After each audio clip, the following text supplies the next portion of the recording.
Class बेटा first year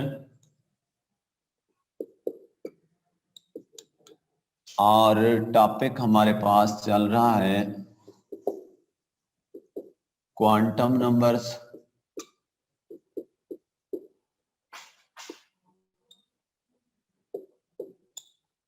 और quantum numbers की हमने आपके सामने जो है ना बेटा डेफिनेशन हो चुकी है, और उसके बाद जो है ना क्या चीज इसकी टाइप्स थी, types of quantum numbers, types of quantum numbers.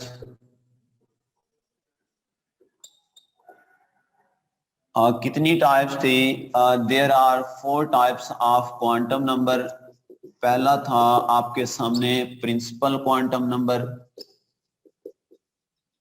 Principal quantum number जिसका जो सिंबल था वो आपके पास स्मॉल n था। और दूसरा जिसकी आज हमने बात करनी है azimuthal quantum number, azimuthal quantum number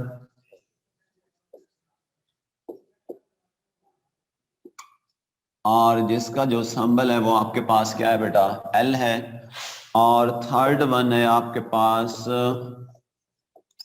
magnetic quantum number, जिसका जो सिंबल है वो आपके पास M है।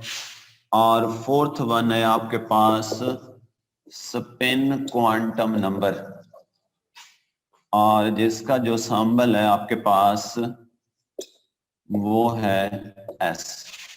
ठीक है बेटा। There are 4 types of quantum number which are given। आपके पास principal quantum number, azimuthal quantum number, magnetic quantum number और आपके पास क्या है बेटा, spin quantum number, last one.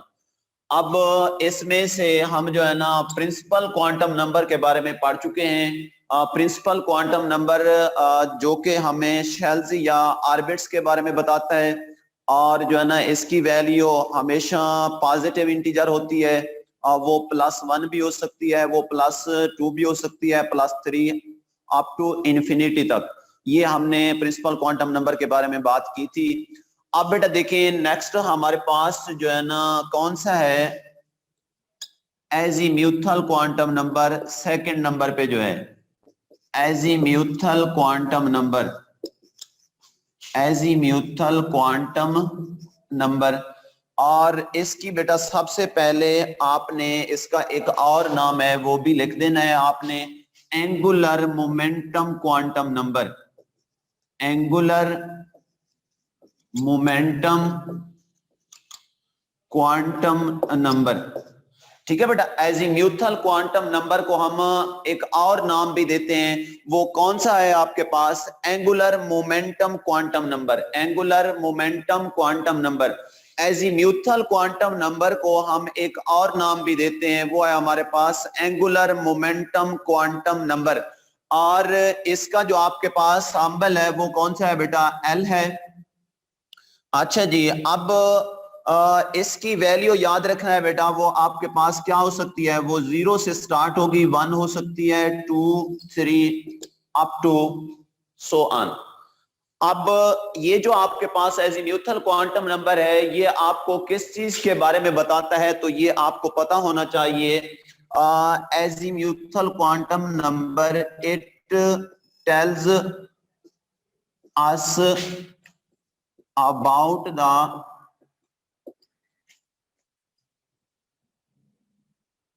Position या probability.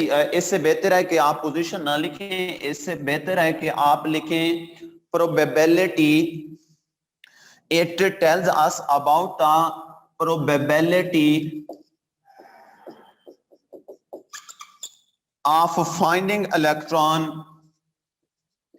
Of finding electron in subshell, इन सब शेल्स जो आपके पास एजीम्यूथल क्वांटम नंबर है बेटा, देखें उसकी value 0, 1, 2, 3 up to so on हो सकती है। और ये किस चीज के बारे में बताता है? It tells us about the probability of finding electron in sub shell. जो प्रिंसिपल क्वांटम नंबर था वो शेल की बात करता है, और जो आपके पास एजीम्यूथल क्वांटम नंबर है ये आपको एक दर्जा नीचे लेके जाता है। और अगर आप इसकी वैल्यू पे गौर करेंगे ना तो यहां पर लिखा होगा n-1, n-1।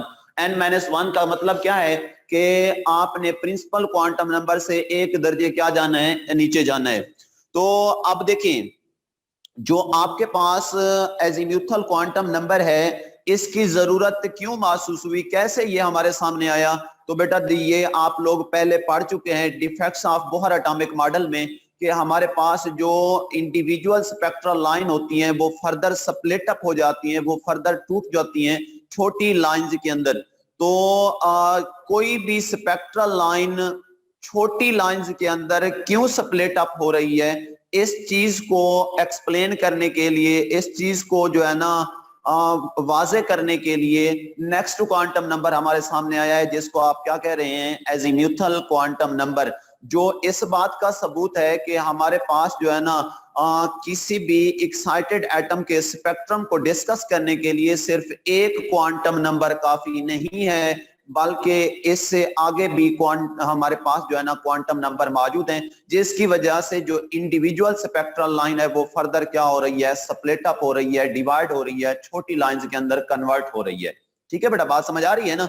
देखिए प्रिंसिपल क्वांटम नंबर हमें शेल्स या ऑर्बिट के बारे में बताता है, और कहता है किसी भी एक्साइटेड एटम का जो स्पेक्ट्रम होता है ना वो इंडिविजुअल स्पेक्ट्रल लाइंस के ऊपर क्या करता है? डिपेंड करता है, या वो जो स्पेक्ट्रल लाइंस देता है वो जस्ट इंडिविजुअल स्पेक्ट्रल लाइंस देता है। लेकिन जब हाई रिजॉल्विंग पावर स्पेक्ट्रोमीटर से स्पेक्ट्रम को देखा गया है तो जो इंडिविजुअल लाइंस थी वो फर्दर स्प्लिट अप हो रही थी, वो फर्दर टूट रही थी, जो इस बात का सबूत है कि सिर्फ एक क्वांटम नंबर काफी नहीं है स्पेक्ट्रम को एक्सप्लेन करने के लिए, बल्कि उससे आगे भी क्वांटम नंबर मौजूद हैं। तो एजीम्यूथल क्वांटम नंबर हमारे पास उन्हीं में से एक है जिनकी वो फर्दर एक्सप्लेनेशन दे रहा है आपको। अच्छा बेटा, अब देखें कहता है आपके पास जो एजीम्यूथल क्वांटम नंबर है इसकी वैल्यू डिपेंड करती है किस चीज के ऊपर? प्रिंसिपल क्वांटम नंबर के ऊपर। लिखना है आपने, its value depends upon principal quantum number. Principal quantum number, quantum number, और प्रिंसिपल क्वांटम नंबर कौन सा था बेटा? आपके पास n था। याद रखना है the value of azimuthal quantum number depend upon the value of principal quantum number n। अब हम जो है ना आगे इसको लेके चलते हैं, देखते हैं हमारे पास। देखें अगर आपके पास शेल नंबर 1 है, मतलब n की वैल्यू 1 है, प्रिंसिपल क्वांटम नंबर की वैल्यू 1 है, तो याद रखना है बेटा हमारे पास जो L की वैल्यू है वो सबसे पहले क्या होगी? 0 होगी। कहां से स्टार्ट होगी? 0 से स्टार्ट होगी। और ये वाला कौन सा सब शेल होगा आपके पास बेटा? ये S सब शेल होगा। कौन सा? S सब शेल। शेल बेटा आपके पास 1 है, और उसके लिए जो है ना L की वैल्यू, एजीम्यूथल क्वांटम नंबर की वैल्यू कितना होगी? आपके पास 0 होगी। तो इसके अंदर जो सब शेल होगा वो कौन सा होगा? अकेला सब शेल होगा, वो S सब शेल होगा। और इसकी जो शेप है वो भी लिख लें आप लोग, ताकि नेक्स्ट जो शेप्स ऑफ ऑर्बिटल वाला टॉपिक है वो भी साथ साथ इसी के क्या होता जाए? क्लियर होता जाए। अब बेटा इसकी जो शेप होती है ना, शेप वो स्फेरिकल होती है। क्या होती है? स्फेरिकल होती है। ये स्फेरिकल इन शेप होता है। उसके बाद बेटा अगर हम दूसरे शेल की बात करें तो ये n प्रिंसिपल क्वांटम नंबर की वैल्यू क्या हो जाएगी? 2 हो जाएगी। n is equal to 2। और L की वैल्यू नेक्स्ट क्या हो जाएगी आपके पास 1 हो जाएगी। और जब L की वैल्यू 1 हो तो याद रखना है आपके पास जो सब शेल होगा वो कौन सा होगा, P सब शेल होगा। कौन सा, P सब शेल होगा। और इसकी जो शेप होती है वो आपके पास डंप बेल होती है, डंप बेल। ये आपके पास देखें सफेरिकल होगा तो ये इस फॉर्म में होगा, ऐसे सफेयर की फॉर्म में। और अगर डम्बेल होगा तो ये आपके पास लोब्स बन जाते हैं इस तरह के। ये आपको देखें डबल लोब नजर आ रहा है, तो इस शेप को हम बोलते हैं कौन सी, डंप बेल। कौन सी, डंप बेल शेप बोलते हैं। और इसी तरह बेटा देखें अगर आपके पास n इज इक्वल टू क्या है 3 है तो L की वैल्यू आपके पास हो जाएगी कितना बेटा, N की वैल्यू हो जाएगी आपके पास, L की वैल्यू 2 हो जाएगी। तो ये कौन सा सब शेल हो जाएगा, ये D सब शेल हो जाएगा। कौन सा, D सब शेल। और इसकी जो आपके पास शेप होती है वो क्या होती है, डिफ्यूज्ड होती है, डिफ्यूज्ड। और इसी को हम क्या कह सकते हैं, डिफ्यूज्ड को कॉम्प्लिकेटेड भी कह सकते हैं, कॉम्प्लिकेटेड। ठीक है बेटा देखें दोबारा सुन लें। अगर n की वैल्यू 1 है मतलब शेल नंबर 1 है, पहला नंबर आपके पास जो शेल का होता है वो 1 होता है, तो पहले शेल के लिए L की वैल्यू आपने कितना लिखी है, 0 लिखी है। तो इसका मतलब है इसके अंदर जो सब शेल है वो कौन सा है, S है। और जिसकी जो शेप होती है वो क्या होती है, सफेरिकल होती है, गोल शेप होती है। और अगर दूसरे शेल है n की वैल्यू आपके पास क्या हो जाएगी, 2 हो जाएगी।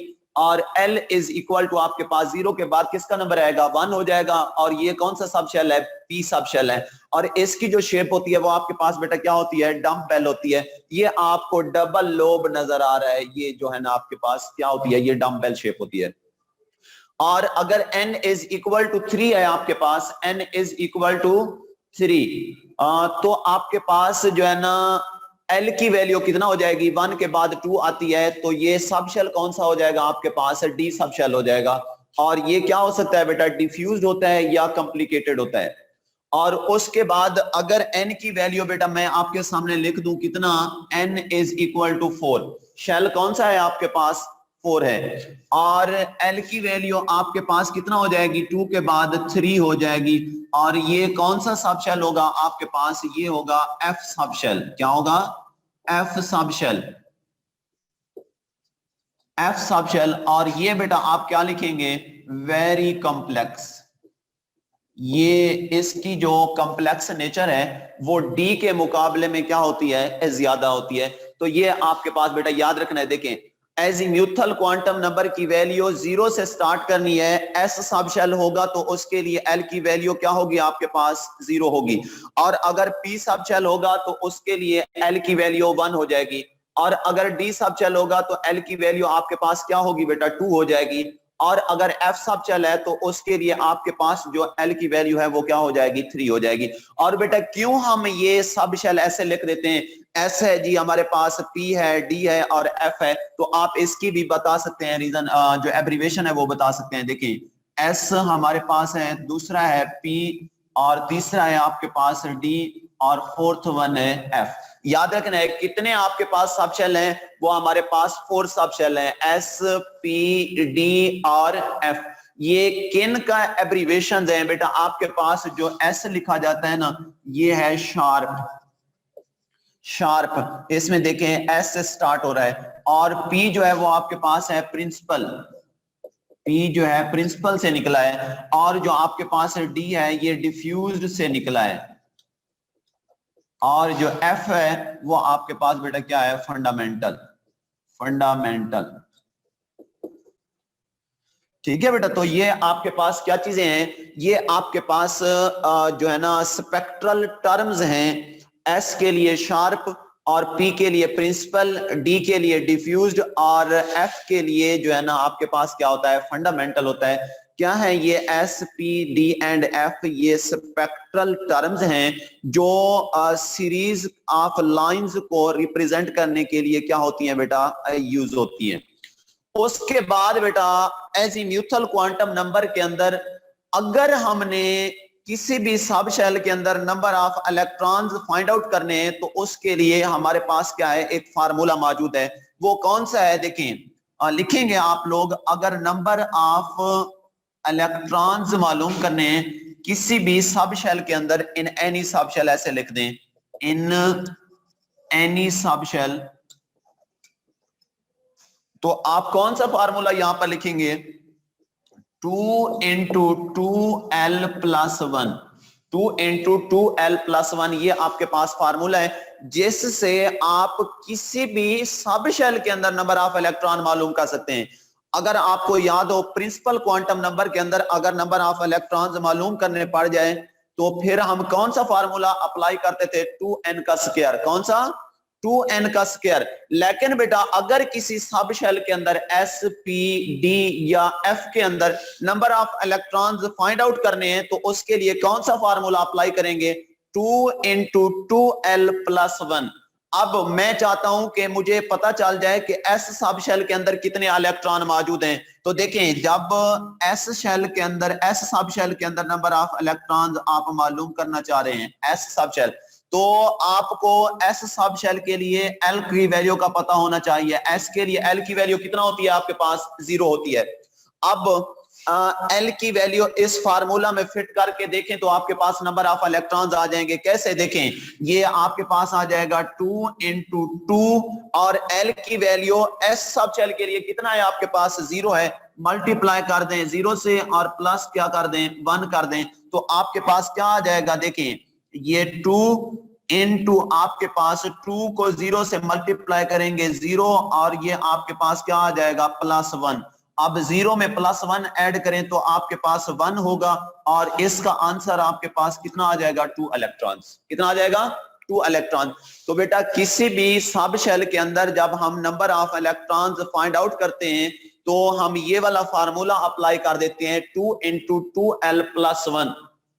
अब l की वैल्यू हर सब शेल के लिए पुट करते जाएं तो आपके सामने नंबर ऑफ इलेक्ट्रॉन्स आते जाएंगे कि किस सब शेल के अंदर कितने नंबर ऑफ इलेक्ट्रॉन्स मौजूद हैं। ये वाला फार्मूला आपने नोट कर लेना है, बुक में भी मौजूद है, लेकिन आपने याद रखना है ये किसी सब शेल के अंदर नंबर ऑफ इलेक्ट्रॉन्स को कैलकुलेट करने के लिए हम ये वाला फार्मूला अप्लाई करते हैं। और प्रिंसिपल क्वांटम नंबर आप लोग पढ़ चुके हैं, प्रिंसिपल क्वांटम नंबर के अंदर किसी भी शेल के अंदर या ऑर्बिट के अंदर number of electron find out करने हैं तो फिर हम कौन सा फार्मूला अप्लाई करते थे, उस वक्त 2n का स्क्वायर। और उस वक्त हमारे पास किसी भी शेल या ऑर्बिट के अंदर जितने भी इलेक्ट्रॉन होते हैं वो हमारे सामने आ जाते थे। लेकिन जब सब शेल की बात करनी हो तो फिर हम ये वाला फार्मूला अप्लाई करते हैं और नंबर ऑफ इलेक्ट्रॉन्स कैलकुलेट करते हैं, 2 इंटू 2l प्लस 1। तो ये बेटा आपके पास जो है ना क्या चीज है, जो एजीम्यूथल क्वांटम नंबर, या इसका जो दूसरा नाम है वो आपके सामने मैंने लिख दिया था, angular momentum quantum number, angular momentum quantum number, उसके बारे में आपने ये पढ़ लिया है। तो ये आपके पास यूं समझ लें लॉन्ग क्वेश्चन का एक पार्ट क्या हो जाएगा, फिर कंप्लीट हो गया। क्वांटम नंबर में से प्रिंसिपल क्वांटम नंबर वाला जो आपके पास पार्ट है वो कंप्लीट हो गया और उसके बाद एजीम्यूथल क्वांटम नंबर वाला भी क्या हो गया, कंप्लीट हो गया। और नेक्स्ट आपके पास है थर्ड वन, एजीम्यूथल को आपने देख लिया, थर्ड वन है आपके पास कौन सा बेटा, मैग्नेटिक क्वांटम नंबर। अब सब शेल तक हम पहुंच चुके हैं, एजीम्यूथल क्वांटम नंबर हमें सब शेल लेवल तक लेके जा चुके हैं। अब नेक्स्ट हम जो है ना किसके बारे में पढ़ना चाह रहे हैं, मैग्नेटिक क्वांटम नंबर के बारे में। अब मैग्नेटिक क्वांटम नंबर की जरूरत क्यों महसूस हुई उसकी हम बात करते हैं। कैसे हमें पता चला कि एक और क्वांटम नंबर भी मौजूद है जिसको हम क्या कहते हैं, मैग्नेटिक क्वांटम नंबर कहते हैं।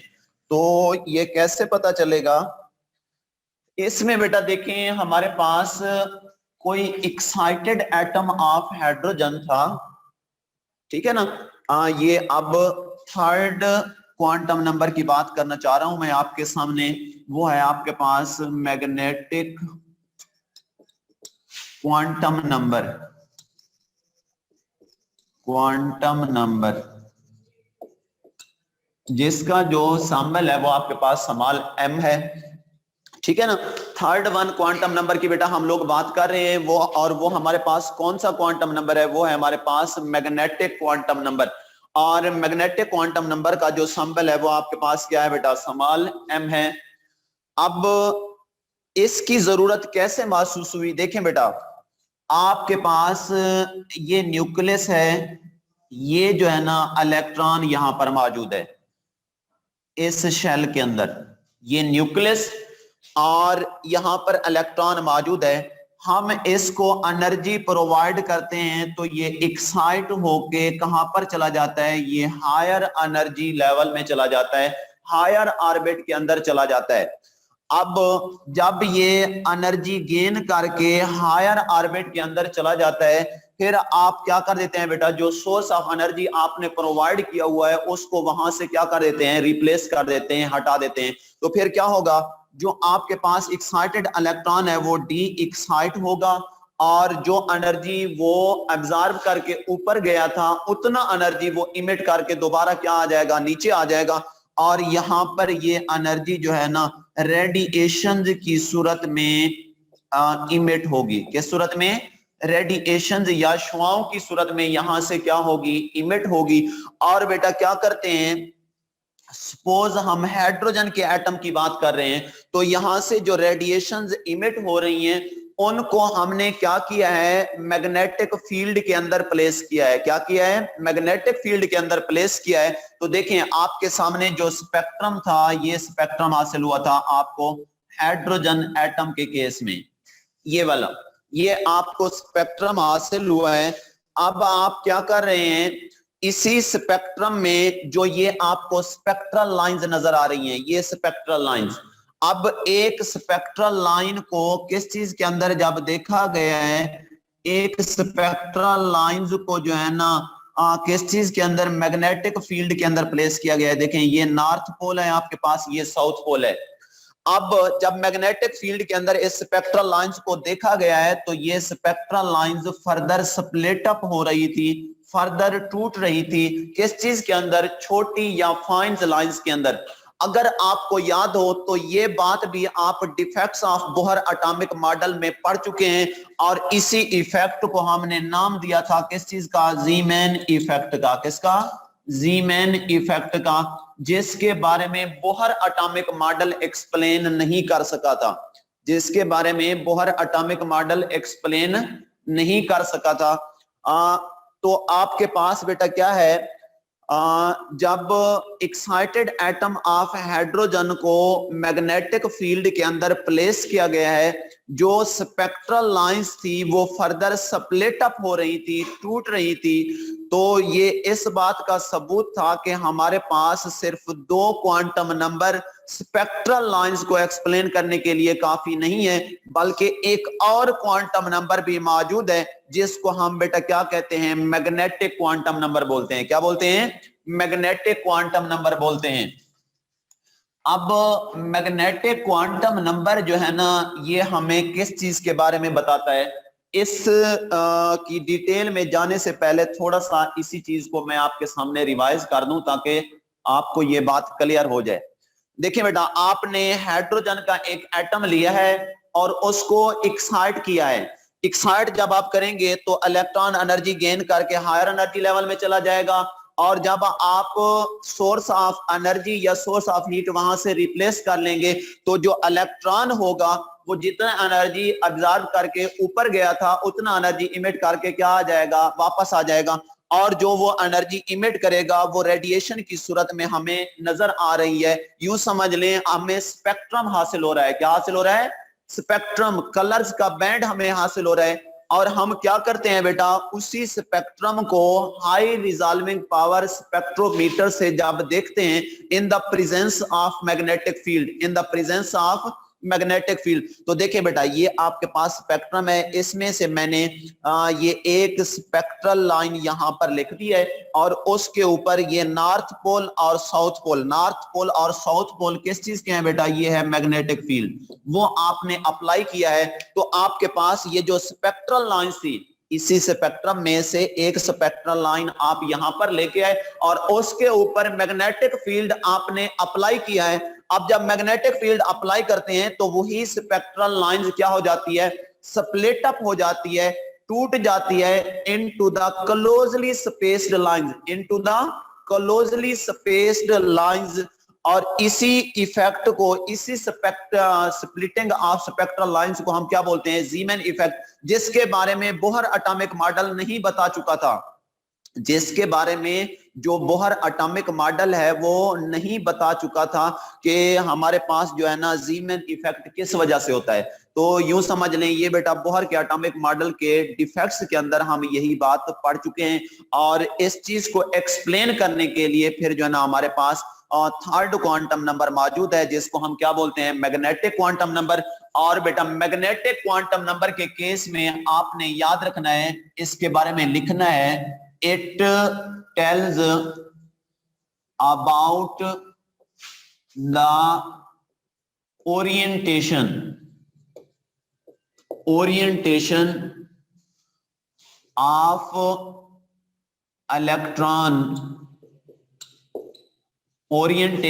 of electron, in the space।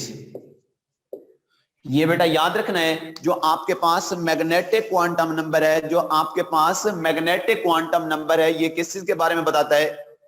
It tell about the orientation of electron in space, या आप कह सकते हैं कि it tells about degenerate orbitals,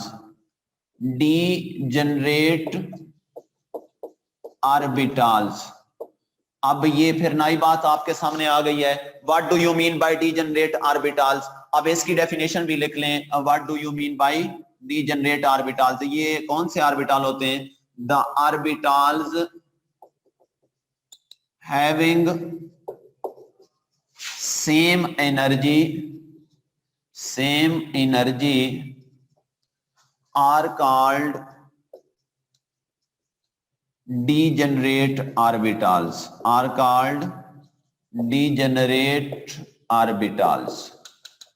ठीक है बेटा। ऐसे ऑर्बिटल जिनकी एनर्जी सेम होती है वो क्या कहलाते हैं? डीजेनरेट ऑर्बिटल कहलाते हैं। अब बेटा जो आपके पास मैग्नेटिक क्वांटम नंबर है, अच्छा मैग्नेटिक क्वांटम नंबर आपको जो है ना किस चीज के बारे में बताता है? ये आपको बता दिया, it tells about the orientation of electron in the space, या आप कह सकते हैं it tells about the degenerate orbital. और डीजेनरेट ऑर्बिटल क्या होते हैं? The orbitals having same energy are called degenerate orbital. और इसकी वैल्यू आपने याद रखना है बेटा। देखिए ये हम इसको स्मॉल m से शो करते हैं, और इसकी वैल्यू कहां से स्टार्ट होती है? देखिए 0 से स्टार्ट होगी, +-1, और आपके पास प्लस माइनस क्या होगी? 2, इसी तरह प्लस माइनस आपके पास 3 अप टू सो ऑन। या बेटा अगर आप किसी चीज को ओपन करके लिखना चाहें तो आप ऐसे भी लिख सकते हैं। देखें 0 इधर दरमियान में लिख दें, और इधर +1 लिखें, और इस साइड पे आपके पास -1, और इस साइड पे +2 लिखें, इस साइड पे -2 लिख दें, और इस साइड पे +3 लिखें, और इस साइड पे जो है ना -3 लिख दें। तो ये आप बेटा यूं भी लिख सकते हैं। इकट्ठे करके लिखना चाहें तो +-1, +-2, +-3। अगर ओपन करके लिखना चाहें तो 0 को दरमियान में रख दें, और इस साइड पे पॉजिटिव वाले इंटीजर जाते जाएंगे, और इधर जो है ना आपके पास नेगेटिव इंटीजर जो है ना वो आगे जाते जाएंगे। तो ये बेटा आपके पास जो है ना m जो है वो आपके पास मैग्नेटिक क्वांटम नंबर है, जो कि हमें किस चीज के बारे में बताता है? Position of electron in the space, या orientation of electron in space. अब बेटा देखें, कहता है अगर आपने जो है ना देखना है कि n की वैल्यू है आपके पास 1, शेल कौन सा है आपके पास? पहला शेल है, और इसमें जो सब शेल है वो आपके पास s है, उसके लिए l की वैल्यू या एजीम्यूथल क्वांटम नंबर की वैल्यू क्या होती है आपके पास बेटा? 0 होती है। और पहली वैल्यू जो मैग्नेटिक क्वांटम नंबर के केस में स्टार्ट हो रही है वो आपके पास क्या है बेटा? 0 है, ठीक है ना। याद रखना है, देखें पहला शेल है उसके लिए n की वैल्यू 1 होगी, एजीम्यूथल क्वांटम नंबर की वैल्यू पहले शेल के केस में 0 होगी, और मैग्नेटिक क्वांटम नंबर के केस में भी क्या होगी? आपके पास 0 होगी। तो इसका मतलब है जो आपके पास पहला सब शेल है वो कौन सा है? S है, और इसकी कोई एक से ज्यादा पोजीशन नहीं होती, बल्कि पोजीशन क्या होती है आपके पास, 1 ही होती है। स्फेरिकल इन शेप होता है, स्फेरिकल इन शेप होता है। ये देखें आपके पास स्फेरिकल हो गया। तो ये स्फेरिकल ओरिएंटेशन के अंदर electron in s sub shell क्या करता है बेटा, अराउंड द न्यूक्लियस रिवॉल्व करता है। अब बेटा अगर आप दूसरे शेल की बात करते हैं, n इज इक्वल टू आपके पास क्या है बेटा, 2 है, l इज इक्वल टू क्या हो जाएगा, 1 हो जाएगा। और m की वैल्यू जब आप गौर करेंगे तो देखें 0 के बाद क्या है, प्लस माइनस 1, 0 लिख दें और उसके बाद आप लिख दें प्लस माइनस 1। अगर आप गौर करें तो ये कितनी वैल्यूज हो रही हैं, ये 3 वैल्यूज हो रही हैं। कैसे, अगर मैं 0 को दरमियान में रख दूं और इधर जो है ना प्लस 1 लिख दूं और इधर क्या लिख दूं, माइनस 1, तो ये आप काउंट कर सकते हैं। देखिए माइनस 1 एक वैल्यू हो गई, 0 दूसरी वैल्यू हो गई और प्लस 1 क्या हो गई, तीसरी वैल्यू हो गई। तो इसका क्या मतलब है कि हमारे पास नेक्स्ट जो सब शेल है ना, सब शेल, वो कौन सा है बेटा आपके पास, पी सब शेल है। कौन सा है, पी सब शेल है। और पी सब शेल के अंदर जब इलेक्ट्रॉन होगा तो वो कितनी ओरिएंटेशन में क्या कर सकता है बेटा, एग्जिस्ट करता होगा, वो 3 ओरिएंटेशन में एग्जिस्ट करता होगा। वो बेटा आपके पास क्या हो सकती है, -1 भी हो सकती है, 0 भी हो सकती है और +1 भी हो सकती है। अब पी सब शेल मतलब फर्दर स्प्लिट अप हो जाता है, टूट जाता है छोटे और ऑर्बिटल्स के अंदर, जिनको हम डीजनरेट ऑर्बिटल कहते हैं। वो कौन कौन से हैं बेटा आपके पास, ये px है, py है और आपके पास लास्ट वन pz है। ठीक है बेटा, देखें एस की जो शेप है वो स्फेरिकल शेप है। इसके अंदर जब भी इलेक्ट्रॉन होगा वो सिर्फ स्फेरिकल शेप में क्या कर रहा होगा, अराउंड द न्यूक्लियस रिवॉल्व कर रहा होगा। मतलब इसकी यही एक ही डायरेक्शन है, स्फेरिकल डायरेक्शन है। और जब दूसरा शेल होगा और L की वैल्यू आपके पास 1 होगी और M की वैल्यू क्या हो जाएगी, 0 + -1, तो ये टोटल हो जाएंगी 3 वैल्यूज। इसका मतलब है P सब शेल के अंदर जब भी इलेक्ट्रॉन होगा तो उसकी जो ओरिएंटेशन होंगी वो क्या होंगी, 3 होंगी। वो कौन कौन सी, Px, Py और क्या होगी आपके पास, Pz होगी। और ये अगर आप जो है ना तीसरे शेल की देखना चाहते हैं, n = 3 है और इसमें L की वैल्यू आपके पास क्या हो जाएगी, 2 हो जाएगी। M की वैल्यू आप लोग देखेंगे 0, ये +-1 और ये +-2। टोटल वैल्यूज आप काउंट करें, देखें 0 एक वैल्यू हो गई, +-2 2 और हो जाएंगी, तो ये आपके पास 3 हो गई और +-2 2 और जमा कर दें तो टोटल वैल्यूज आपके पास कितनी हो जाएंगी, 5 हो जाएंगी। इसका मतलब है नेक्स्ट जो सब शेल है वो हमारे पास कौन सा है, डी सब शेल है। कौन सा सब शेल है, डी सब शेल है। और डी सब शेल के अंदर जब भी इलेक्ट्रॉन होगा तो आपके पास उसकी जो डायरेक्शंस होंगी वो कितनी हो जाएंगी, 5। वो कौन कौन सी, d x y, d y z और डी जेड एक्स, उसके बाद d x square y square और लास्ट वन आपके पास क्या होता है, डी जी स्क्वायर होता है। क्या होता है, डी जी स्क्वायर होता है। तो बेटा ये आपके पास जो है ना पता चल गया आपको कि जब भी इलेक्ट्रॉन डी सब शेल के अंदर होगा तो उसके अंदर फर्दर जो है ना इलेक्ट्रॉन की कितनी पोजीशन हो सकती हैं, कितनी ओरिएंटेशन हो सकती है, वो आपके पास 5 हो सकती हैं। कौन कौन सी, d x y, d y z, d z x, d x square y square और आपके पास लास्ट वन कौन सा है, डी जी स्क्वायर। अब आप देखेंगे आपको एक फार्मूला दे रहा होगा लास्ट में कि अगर आपने किसी सब शेल के अंदर मालूम करने हैं कि उसके कितने डीजनरेट ऑर्बिटल हैं, तो वो फार्मूला है आपके पास number of degenerate orbitals. Degenerate orbitals आपने अगर मालूम करने हैं तो फार्मूला है 2l+1। ये वाला फार्मूला आपने यहां पर अप्लाई कर देना है। क्या चीज कैलकुलेट करनी है, अब number of electrons find out नहीं करने, बल्कि आपने क्या चीज कैलकुलेट करनी है, आपने कैलकुलेट करने हैं number of degenerate orbitals. Number of degenerate orbitals आपने किसी भी सब शेल के अंदर कैलकुलेट करने हैं तो ये वाला फार्मूला आपने अप्लाई करना है 2l+1। 2l+1। तो आप बेटा देखें, हम देखना चाहते हैं कि हमारे पास जो है ना s के कितने डीजनरेट ऑर्बिटल होंगे। तो s सब शेल के लिए आप l की वैल्यू कितना लिखते हैं, 0 लिखते हैं। अब आप L की वैल्यू यहां पर पुट कर दें तो आपके पास क्या हो जाएगा 2 इंटू ये आपके पास 2 मल्टीप्लाइड बाय आपके पास क्या हो गया 0 और ये +1। तो ये 2 को 0 से मल्टीप्लाई कर देंगे 0, ये +1 इज इक्वल टू आपके पास 1 आ जाएगा। इसका मतलब है जब भी इलेक्ट्रॉन जो है ना एस सब शेल में होगा तो उसकी एक ही डायरेक्शन होगी, जिसको आप पहले पढ़ चुके हैं कि वो हमारे पास क्या होगी, स्फेरिकल इन शेप होगी।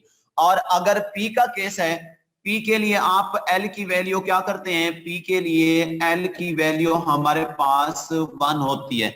आप जो है ना क्या कर दें 2 मल्टीप्लाइड बाय 1 +1, तो ये आपके पास 2 + 1 इज इक्वल टू क्या हो जाएगा 3 हो जाएगा। और जब 3 आंसर आ रहा होगा तो आप बता सकते हैं कि जब भी हमारे पास इलेक्ट्रॉन पी सब शेल के अंदर होगा तो उसकी जो ओरिएंटेशन होंगी, जो डायरेक्शन होंगी, जो इलेक्ट्रॉन के रिवॉल्वमेंट के जो रास्ते होंगे वो हमारे पास कितने होंगे बेटा, ये आंसर आप निकाल चुके हैं कि उसके क्या होंगे 3 डायरेक्शन होंगी या ओरिएंटेशन होंगी, जिनको आप कह सकते हैं कि ये डीजेनरेट ऑर्बिटल्स हैं। ठीक हो गया बेटा। बाकी के भी आप जो है ना डी के लिए भी डीजेनरेट ऑर्बिटल फाइंड आउट कर सकते हैं जो कि आपके पास 5 आ जाएंगे, और एफ के लिए भी आप जो है ना डीजेनरेट ऑर्बिटल फाइंड आउट कर सकते हैं जो कि आपके पास कितने आ जाएंगे, वो 7 आ जाएंगे। तो ये बेटा आपके पास जो थर्ड क्वांटम नंबर था जिसको आपने जो है ना मैग्नेटिक क्वांटम नंबर कहा है, ये आपने पढ़ लिया है और इसमें आपने देख लिया है कि हम जो है ना डीजेनरेट ऑर्बिटल तक पहुंच चुके हैं। पहला प्रिंसिपल क्वांटम नंबर जो कि इलेक्ट्रॉन की पोजीशन को किस चीज के अंदर बताता है, शेल के अंदर बताता है। फिर दूसरा एजीम्यूथल क्वांटम नंबर या एंगुलर मोमेंटम क्वांटम नंबर जो कि आपको शेल से एक दर्जे नीचे लेके जाता है सब शेल के अंदर, और इलेक्ट्रॉन की जो प्रोबेबिलिटी होती है उसके बारे में बताता है कि position of electron sub shell के अंदर कहां पर होगी। फिर आप जो है ना जब मैग्नेटिक क्वांटम नंबर की बात करते हैं तो मैग्नेटिक क्वांटम नंबर आपको सब शेल से भी एक दर्जे नीचे लेके जाता है, या आप कह सकते हैं आपको एक दर्जे और इलेक्ट्रॉन के क्लोज लेके जाता है। तो ये हमें किसी भी इलेक्ट्रॉन की पोजीशन इन डीजेनरेट ऑर्बिटल के अंदर बताता है। और लास्ट वन बेटा हमारे पास रह गया है, वो नेक्स्ट हम लेक्चर के अंदर डिस्कस करेंगे, वो हमारे पास है स्पिन क्वांटम नंबर। तो ये इंशाअल्लाह ताला फिर आपका जो है ना चैप्टर भी वाइंड अप हो जाएगा।